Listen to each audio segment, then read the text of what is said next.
Yo, what's up? My name's Patrouski, and this is one of the most insane PvP movement discussion threads I've seen in quite a while within PokeMMO. Let's just go ahead and jump into it. Let's stop dilly-dallying. So essentially, a Pokemon is being banned to UBERS for the first time in quite a while in GALLADE. The last Pokemon that I remember being banned to UBERS was Dugtrio, but that's since been like changed, stat changed all the time, nerfed and buffed here and there with its base attack stat and everything. Arena Trap Dugtrio is just really hard to balance.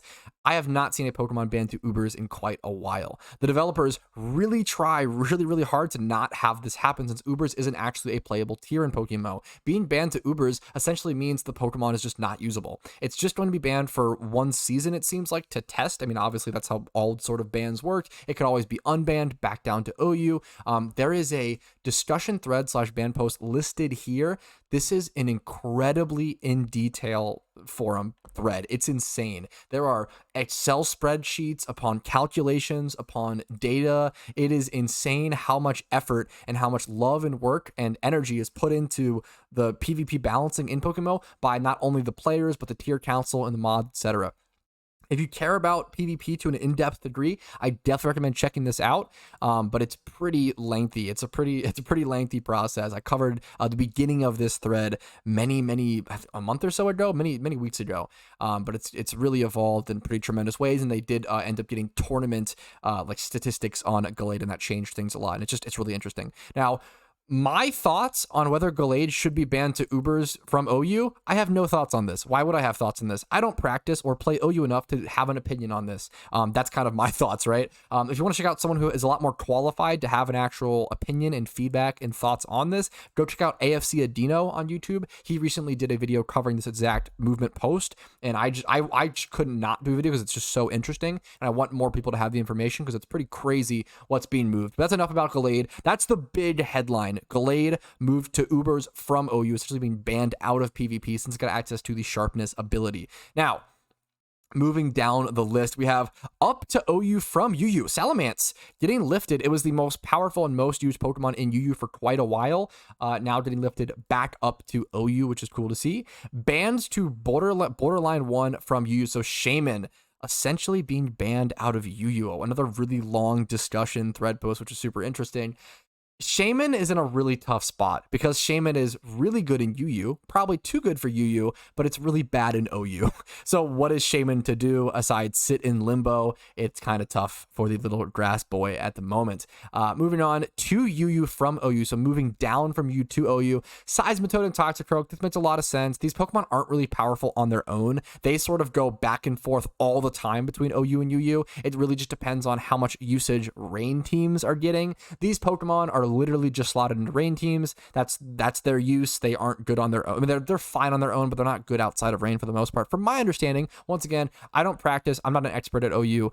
This is just from my understanding of years and years of PvP practice and PvP play sprinkled throughout, but I do not keep up to date well enough at all to have a hard opinion on anything here. So to UU, aside from NU, I play NU a bit, but even nowadays, not really. To UU, but most of my experience is in NU. Anyways, to UU from NU. These are things being moved up to UU from NU. Gastrodon. I am super happy to see this. Gastrodon was just too powerful, in my opinion, in NU. I think it's just kind of a better Quagsire. I shouldn't say a better. It's a different Quagsire, but I do think it ended up being a little too powerful. It ends up being really, look at this usage. 8% in UU? That's really high. That makes sense. Like 4% over the cutoff. The cutoff is 4.36%. Zoroark being moved up to UU.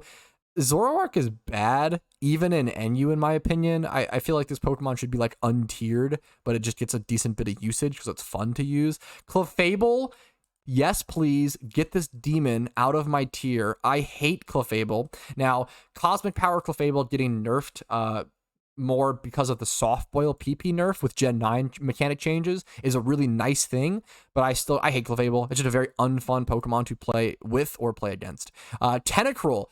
This is I'm kind of mixed on this one. Tentacruel honestly does seem way too good to me in an intuitive surface level analyzation in NU, and via the statistics I've seen on it, it seems pretty good, but is it too good for NU? I don't know. I don't really have a hard take on that once again. Kind of a boring fence sitting video, but I just don't have an opinion on stuff I'm not experienced enough in, right? So anyways, Moving on, down to NU from UU. This is where things get pretty insane. Ditto, Imposter Ditto, that's fine in NU. Drudagon, this is shown to be pretty fucking strong in NU in the past. Same with Gigalith. Gigalith being an NU, being moved down at the same time Gligar is hilarious. Every single time that Gigalith has ever been brought down to NU, what happens is, this is a hilarious strategy, Sandstream Gigalith plus Sand Rush Stoutland rises to prominence. And that strategy, for a hilarious whatever reason, is too strong for NU. Gigalith Sandstream plus Stoutland always takes over NU. It's actually hilarious. Every single time it gets moved down to UU, every single time it gets moved back up it gets moved back up because it's just too good. Gligar, I think this Pokemon with Eviolite is way too good for NU. It's so fucking annoying. It's so strong. I don't know. Miss Magius, I'm neither here for, I don't know. Was Miss Magius, I'll say that I don't know. It doesn't strike me as being too OP for NU intuitively, but I don't know. So I'll say that. Venusaur, I don't think Venusaur is too strong for NU. Is it meta defining? Is it meta warping? Yes. Is it really good? Yeah, it's going to be top 3. It's going to be, what's going to happen is it's going to go back to being, we've had Venusaur in the tier before for a long time. It's going to go back to being Blaziken, Venusaur, Rotom would be my guess as the top 3 most used Pokemon. Venusaur is very, very, very good. There are strategies and stuff against it. I used to make strategies and stuff against it all the time to take advantage of it. You can do that, but it's very, very strong in the NU tier, I will say. Very, very strong. It's also crazy that Venusaur got moved up from NU all the way to OU when hidden abilities got put into the game. Wait, yeah, the question becomes, is Chlorophyll Venusaur too strong for NU? Because we've never seen that.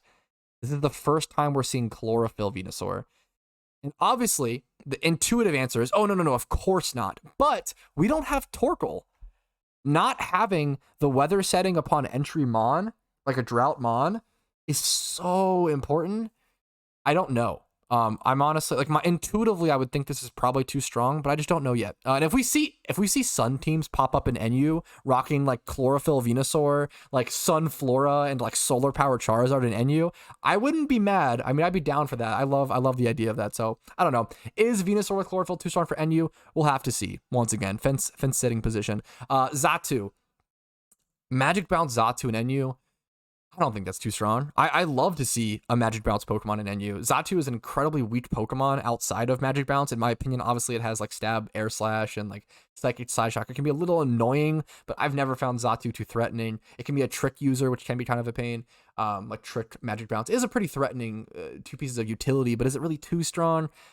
It could be too utility. The utility could be too high. We'll have to see. We'll have to see for a lot of these, but wow, a lot of crazy changes. Season 13 is going to be nuts for PokeMMO PvP. If you're a PvPer, you're probably excited. You're probably worried, but excited, or weary, but excited. But let me know guys' thoughts on all these down in the comments down below. If you liked this video and like seeing updates on this, make sure to let me know by liking the video or disliking if you don't, or if I rambled too long. Subscribe to the channel for daily PokeMMO content, news, and updates just like this one. Follow the Twitch for streams Monday through Thursday at 12 p.m. ET, and the Discord's link down below if you care about that. And if you want to go above and beyond and support my content in a really meaningful way, YouTube memberships, Twitch Primes, Twitch subs, and PayPal/Venmo donations do help out a ton. That's it for me. Have a great day, and good luck in your PvP games, guys.